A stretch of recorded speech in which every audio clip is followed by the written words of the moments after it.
Olá,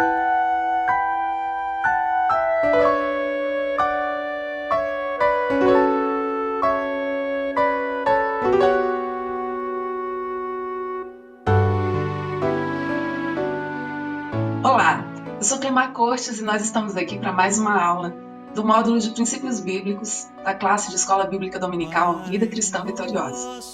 A nossa aula de hoje vai tratar da tripartição do homem. O que será que é isso? Façamos uma oração inicial. Senhor Deus, toma agora a nossa classe nas tuas mãos. Toma este aluno, esta aluna que está aqui se unindo a nós para ouvir a tua voz e aprender a tua palavra.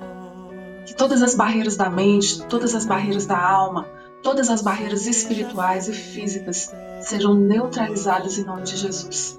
Que o teu Espírito Santo tenha plena liberdade entre nós para se fazer ouvir e se fazer entender por nós. Senhor, nós pedimos a tua luz.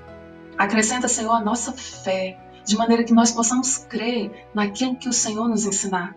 Fala o nosso coração nesta aula, ó Deus Todo-Poderoso, em nome de Jesus Cristo. Amém.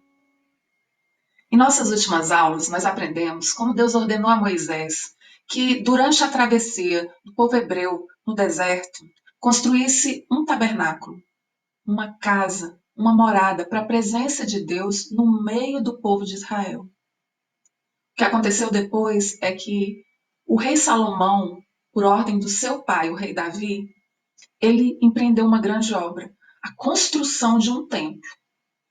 E esse templo foi construído nos moldes do tabernáculo. Agora, preste atenção nessa leitura de Atos, capítulo 7, do verso 47 ao 50. E Salomão lhe edificou casa, mas o Altíssimo não habita em templos feitos pelas mãos de homens.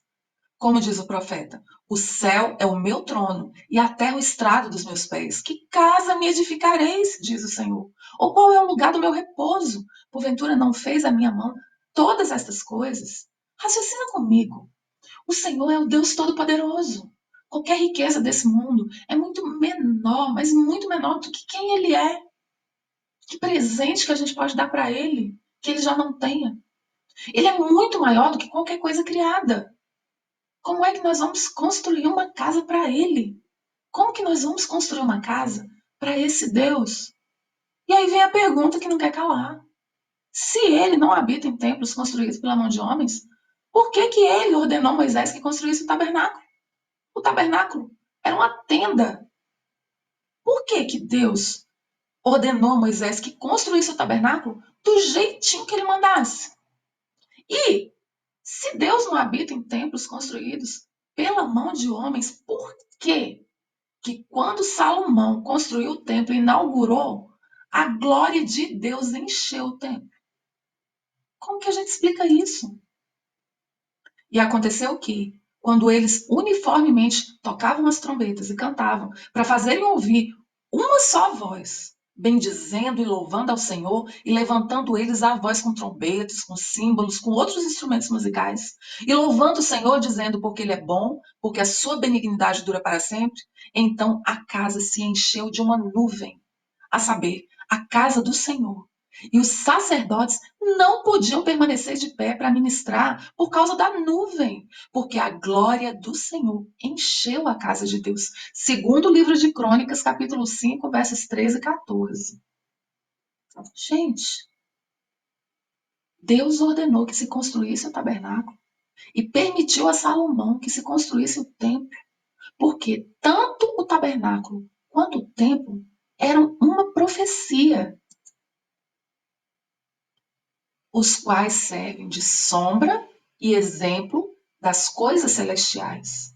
Veja como nós vimos nas aulas passadas. Tudo que está escrito no Antigo Testamento aponta para o Novo Testamento. Tudo que está escrito no Antigo Testamento é profético e aponta para Jesus e aponta a tudo que é construído sobre o fundamento de Jesus Cristo. Então, o tabernáculo e o templo, eles estão prefigurando uma outra coisa. O que é real é essa outra coisa, que é eterna. E que coisa é essa? A coisa futura é você e eu.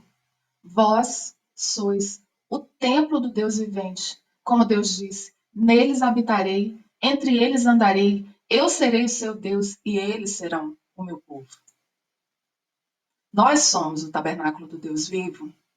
Eu e você, que cremos em Jesus e entregamos nossa vida a Ele, que reconhecemos o Senhor Jesus como único Senhor e suficiente Salvador, nós somos o templo do Deus vivo. A gente precisa entender isso aqui por uma razão muito importante. É que a gente não sabe quem a gente é. A gente não sabe. Qualquer livro de autoajuda que você for ler vai dizer para você que você precisa saber quem você é. Vai dizer, conhece-te a ti mesmo. Você precisa se conhecer, você precisa se valorizar, você precisa se. Mas você nunca vai se conhecer se você não ouvir a voz de quem fabricou você. Você é cristão, né? Nós estamos na escola bíblica dominical. Você está aqui porque você é cristão e você acredita no que a Bíblia diz. Não é isso que a gente conversou desde o começo? Você acredita que só há um Deus, que esse Deus enviou seu filho para morrer no seu lugar. É isso que a Bíblia diz. Você acredita que há um só Deus e que esse Deus criou todas as coisas, não é? E se ele criou todas as coisas, ele criou você. Ele fez você. Se a Bíblia é a palavra que sai da boca dele, então a Bíblia, o que está escrito lá a seu respeito, o que está revelado na palavra de Deus a seu respeito é a verdade. Jesus disse que ele é a verdade, que a palavra que sai da boca dele é a verdade. Então, o que está escrito na Bíblia a seu respeito é o que você precisa saber para ter uma vida vitoriosa. Essa classe é a classe Vida Cristã Vitoriosa. Tudo que nós estamos estudando aqui tem um objetivo: a gente se tornar vitorioso. Para isso, a gente precisa entender por que, que nós não temos vitória em tantas áreas da nossa vida. E para entender por que, que nós não temos vitória, nós precisamos descobrir quem somos nós, como é que nós funcionamos. Veja, nós estamos colocando as bases, os fundamentos da nossa construção, para que a gente possa, de fato, viver a vitória que Deus tem para nós. Para que a gente possa prosperar no caminho que estamos trilhando. Então, é por isso que nós precisamos entender quem somos. E a Bíblia, quem vai dizer quem nós somos? Não há vida cristã vitoriosa se eu não souber quem eu sou. E eu sou o que a Bíblia diz que eu sou. Não sabeis vós que sois o templo de Deus e que o Espírito de Deus habita, mora, tabernacula em vós? Se alguém destruir o templo de Deus, Deus o destruirá, porque o templo de Deus, que sois vós, é santo. Primeira carta aos Coríntios, capítulo 3, versos 16 e 17. Aí olha para a cara do Homer. Quem? Eu? É você. Você é o templo do Deus vivo. Eu e você, que entregamos nossa vida ao Senhor Jesus, que um dia cremos que o sacrifício que ele fez por nós pagou o preço da nossa dívida, que nós não conseguimos pagar o preço das burradas que a gente faz todo dia, que a gente fez no passado, a gente não consegue cobrir essas nossas mazelas, mas o sangue de Jesus nos lava de todo pecado. Nós que constituímos esse Deus como nosso único Senhor, reconhecendo Ele como nosso suficiente Salvador e único Salvador. Nós, em cujo espírito veio morar o Espírito de Deus. E o Espírito de Deus ressuscitou o nosso espírito morto. Nós somos templo do Espírito Santo. Amém? É isso que você é. É isso que eu sou, em nome de Jesus. Nós já entendemos que tabernáculo significa casa, significa morada, significa habitação. Tabernáculo é uma tenda temporária. Nós já aprendemos que Deus não mora em templos construídos pelas mãos de homens. Ele mora num templo construído por Ele mesmo.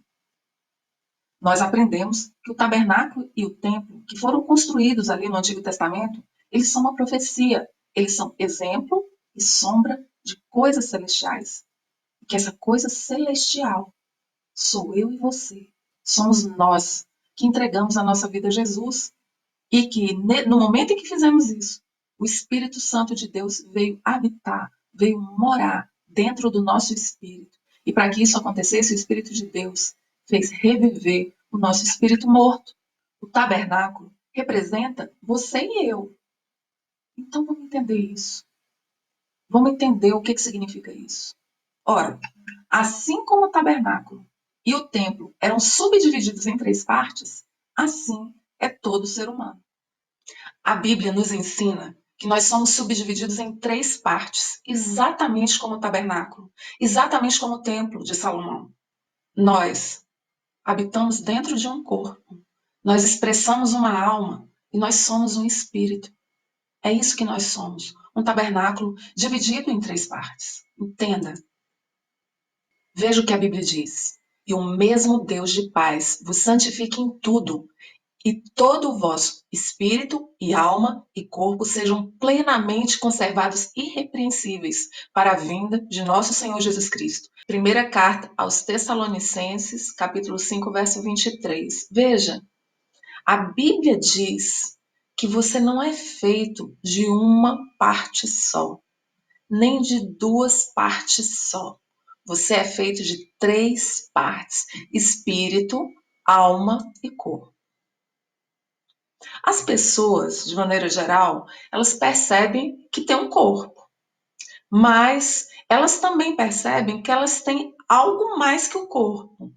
Uma hora elas chamam essa parte invisível de alma e em outros momentos chamam de espírito, mas querendo dizer a mesma coisa, querendo se reportar àquela parte não visível. Então, o senso comum percebe 2 partes, mas a Bíblia diz que são 3. A Bíblia diz que nós somos feitos de corpo, alma e espírito. O tabernáculo, o templo, era dividido em 3 partes: o átrio, o lugar santo e o lugar santíssimo. E nós, seres humanos, também somos feitos de 3 partes. A tipologia do tabernáculo. Tipologia fala de tipo. O tabernáculo tipifica o ser humano que Deus criou à sua imagem e semelhança. O tabernáculo, o templo, ele é um símbolo do que nós somos. Ele é um símbolo da tricotomia humana, o nome esquisito, né? Nós somos feitos de 3 partes. A parte mais visível, que é o corpo, ela é tipificada pelo átrio. Ela é representada pelo átrio. A nossa alma, que é a parte intermediária entre o corpo e o espírito, ela é tipificada pelo santo lugar. E o nosso espírito é tipificado pelo lugar santíssimo, o lugar separadíssimo, o lugar escondidíssimo, que é o Santo dos Santos. Então, nós aprendemos na última aula que o átrio, ele é como se fosse a varanda da casa. O lugar santo seria assim, tipo a sala de estar. E o lugar santíssimo seria o lugar mais íntimo, seria como o quarto do casal. O átrio seria essa região externa da casa, onde tem a varandinha, tem a calçadinha, tem ali um jardim, o quintal. Você consegue fazer um paralelo entre o átrio do tabernáculo e o átrio da casa? Essa região exterior, que não é lá ao meio da rua, mas que faz parte da região da casa? Agora, faça um paralelo entre o átrio do tabernáculo, o átrio da casa e você. O átrio do tabernáculo tipifica o seu corpo. O átrio do tabernáculo tipifica essa parte externa do seu ser, essa parte visível e palpável. Todos os sentidos da pessoa conseguem perceber o átrio do ser humano. O átrio do ser humano é o corpo físico, é a parte visível e externa do homem. E o lugar santo? O lugar santo é um lugar intermediário. Intermediário entre o átrio e o lugar santíssimo. E aí, nós na aula passada vimos que a sala de estar seria uma boa comparação. O lugar santo é um lugar mais íntimo do que a varanda, mas não tão íntimo quanto o quarto de dormir, não é verdade? Algumas pessoas não têm acesso à casa da gente. Outras conseguem passar do portão para dentro até a área exterior, até a porta mesmo da sala, mas não passa daquela porta. Outras pessoas têm acesso à sala de visitas. Ali você se expõe mais. Ali você traz as pessoas amigas. Ali você conversa sobre coisas mais íntimas, mais pessoais, não é verdade? Você consegue fazer um paralelo entre o lugar santo, onde somente os sacerdotes entravam, e a sala de estar? Agora faça um paralelo entre o lugar santo e a sua alma. A alma do homem é a sede dos pensamentos, dos sentimentos, da vontade. É a sede das emoções, a sede da razão. É um lugar intermediário entre o corpo do homem, o corpo físico, e o espírito do homem. A alma, ela faz essa interligação entre o corpo físico do homem e o espírito do homem. A maior parte das pessoas percebe que tem um algo mais dentro de si. Esse algo mais não é o cérebro físico, nem o coração físico, é algo mais subjetivo. A alma do homem é a sede da razão. A alma do homem é a sede das emoções. A alma do homem, ela se expressa por meio de pensamentos, de sentimentos, de vontades. A alma do homem comanda o corpo do homem. E às vezes o corpo do homem comanda a alma. A alma. Não é assim que funciona? Não é assim? Muitas vezes o nosso corpo determina como a nossa alma vai se comportar. Se você está com o corpo fadigado, você não tem vontade de fazer isso ou aquilo, você não sente vontade, você não pensa em fazer aquilo. Pensamentos, sentimentos, vontade. Muitas vezes o corpo humano, ele é quem manipula, ele é quem tem o leme das decisões do homem. Ele é quem tem o leme das decisões da alma do homem. Mas boa parte das vezes é a alma do homem quem conduz o corpo. Os pensamentos, os sentimentos e a vontade do homem manipulam o corpo do homem. Quantas vezes o nosso corpo adoece por conta dos nossos pensamentos, dos nossos sentimentos, das nossas vontades? Quantas vezes você está eufórico e o seu corpo, ele libera um monte de substâncias que fazem você ficar elétrico? Veja como está interligada a alma ao corpo e o corpo à alma, como um interfere no outro. Então, neste templo, neste tabernáculo, a região do átrio está ligada, bem próxima à região da alma, que são os pensamentos, os sentimentos e as vontades. Até aqui tudo bem? E o lugar santíssimo? O lugar santíssimo do tabernáculo era um lugar mais separado, era um lugar mais íntimo, era um lugar que quase ninguém tinha acesso.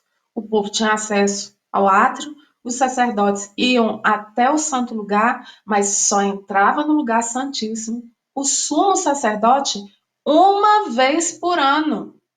Uma vez por ano, o sumo sacerdote entrava no lugar santíssimo. Nós comparamos o lugar santíssimo ao quarto do casal. O quarto do casal é um local de mais intimidade dentro da casa. É o local onde, em tese, quase ninguém entra. Tem que ter intimidade para entrar. Quem entra dentro do seu quarto são seus filhos, né? Quando você reforma a casa, aí você pode até mostrar seu quarto para alguma visita que chegou até a sala, né? Mas não é comum você pegar e receber todo mundo lá dentro do seu quarto. Não é uma coisa comum, não é verdade? O quarto do casal é o local onde você fica nu, onde você fica pelado. Quando você mora numa casa que tem mais pessoas, você não, em tese, né? Não é comum você sair pelado pela casa inteira. Você guarda essa sua intimidade para um local mais reservado, onde você fica mais à vontade com quem é ultra, mega, hiper, máximo, maximorum íntimo. Então, o quadro casal foi a comparação que a gente encontrou para fazer com o lugar santíssimo, com o Santo dos Santos, onde estava a arca do Senhor, que representava a Shekinah, a presença de Deus. A presença de Deus, a Shekinah, se manifestava na arca do Senhor, dentro do local santíssimo, do lugar santíssimo. Então, o lugar santíssimo é o lugar da aglutinação, é o lugar da intimidade. O lugar santíssimo é o lugar do sexo. O lugar santíssimo é o lugar onde o marido e a esposa se tornam uma só carne. A Bíblia diz: deixará o homem seu pai e sua mãe, se unirá à sua esposa, a sua mulher, e eles se tornarão uma só carne. O sexo é uma atividade espiritual. Guarde isso. O sexo envolve aglutinação espiritual. Por isso que o sexo, ele é uma operação casada. Ele não é só uma união de corpos. É uma aglutinação de corpo, alma e espírito. Veja como o sexo é algo profético, porque o sexo aponta, ele tipifica algo superior, algo mais elevado. Assim como o tabernáculo tipifica o templo construído pelas mãos de Deus, o sexo tipifica uma aglutinação superior. O livro de Apocalipse fala da união de Cristo com a igreja. E quando o apóstolo Paulo fala no casamento, ele diz que existe um mistério aí, mas ele diz assim: eu não estou me referindo a outra coisa a não ser a Cristo e a igreja. Jesus, ele é comparado ao noivo. E a igreja, que é o ajuntamento de templos, ou seja, o ajuntamento daqueles que creem, é que formam a igreja. A igreja não é um prédio, a igreja é a assembleia, o ajuntamento, a reunião de um monte de templinhos. A Bíblia fala do casamento de Cristo com a igreja. Veja como o sexo, ele é muito mais profético do que muita coisa que a gente tem falado, e não é sem razão que o diabo quer por tudo profanar o sexo. Você vê o investimento de Satanás em profanar o sexo. Você vê o tanto que as relações ilícitas profanam o sexo. O tanto que a busca do prazer a qualquer custo, com qualquer coisa, profana, macula esta profecia, porque o sexo aponta para o encontro de Cristo com a igreja. E o sexo também tipifica isso que nós estamos falando. A aglutinação, o Espírito de Deus, ele vem morar dentro do espírito do homem. A Arca da Aliança estava ali, dentro do lugar santíssimo. E era ali, a Arca da Aliança representava a presença de Deus. E a Arca da Aliança estava ali, dentro do lugar santíssimo. E o lugar santíssimo é uma tipificação do seu espírito e do meu espírito. Como o noivo se alegra da noiva, assim se alegrará de ti o teu Deus. Isaías 62, verso 5. Regozijar-me-ei muito no Senhor. A minha alma se alegrará no meu Deus, porque me vestiu de roupas de salvação, cobriu-me com um manto de justiça, como um noivo se adorna com turbante sacerdotal e como a noiva se enfeita com as suas joias. Isaías 61, 10. Por que as pessoas em geral percebem apenas duas partes e não três? Não é isso? Essa é a realidade. As pessoas não percebem que elas têm três partes, elas percebem que elas têm duas partes. Por quê? Por que elas não veem diferença entre alma e espírito? Elas não conseguem, elas sabem que tem um corpo e elas sabem que tem algo mais. E esse algo mais, uma hora elas chamam de espírito, outra hora elas chamam de alma. Por que elas não percebem? Elas não percebem porque o espírito delas está morto, como nós falamos ali nas nossas últimas aulas. E aí, eu quero encerrar, por enquanto, dar uma pausa, perguntando para você, por que você, sendo lavado e remido pelo sangue de Jesus, você não percebe o seu espírito?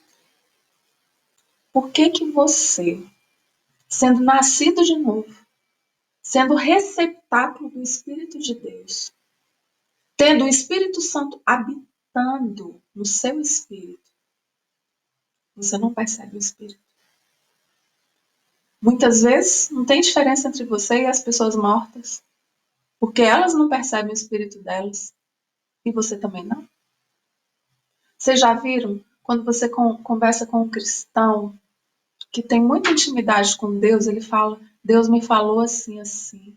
E quantas vezes você já se perguntou assim, gente, eu não sei quando é coisa da minha cabeça, eu não sei quando é o diabo que está ali me tentando, eu não sei quando é que é o Espírito de Deus que está me falando. Às vezes eu percebo que Deus falou comigo, mas eu negligenciei.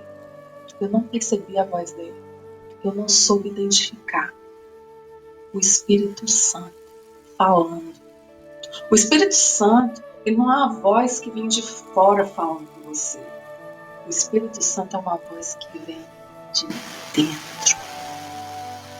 Se você é nascido de novo, se o Espírito Santo mora dentro do seu espírito, ele fala. Ele fala com você.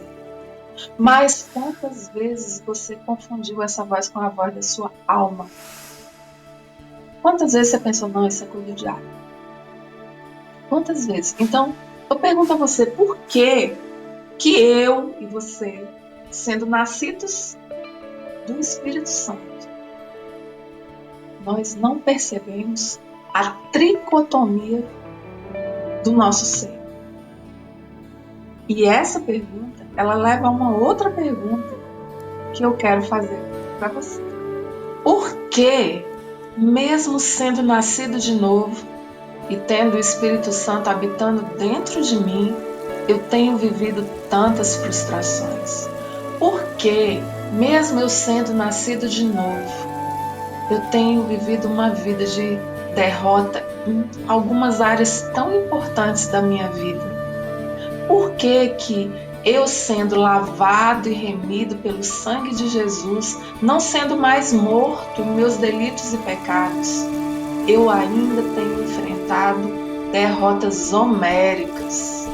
e em questões importantes da minha vida. É aqui que eu queria chegar. Na próxima aula, nós vamos tratar de respostas a essas perguntas. Vamos orar? Senhor Deus, nós te louvamos e te agradecemos pela nossa aula. Te pedimos em nome de Jesus, aplica cada uma dessas palavras ao nosso coração. Abre o nosso entendimento para que nós possamos compreender as coisas grandes e firmes que o Senhor tem nos falado. Senhor, que esse conhecimento, longe de inchar a nossa alma, nos encher de empáfia, que este conhecimento venha edificar a nossa vida e fazer de nós mais semelhantes a Ti. É isso que nós te pedimos e te agradecemos, em nome de Jesus. Amém? Até a próxima aula.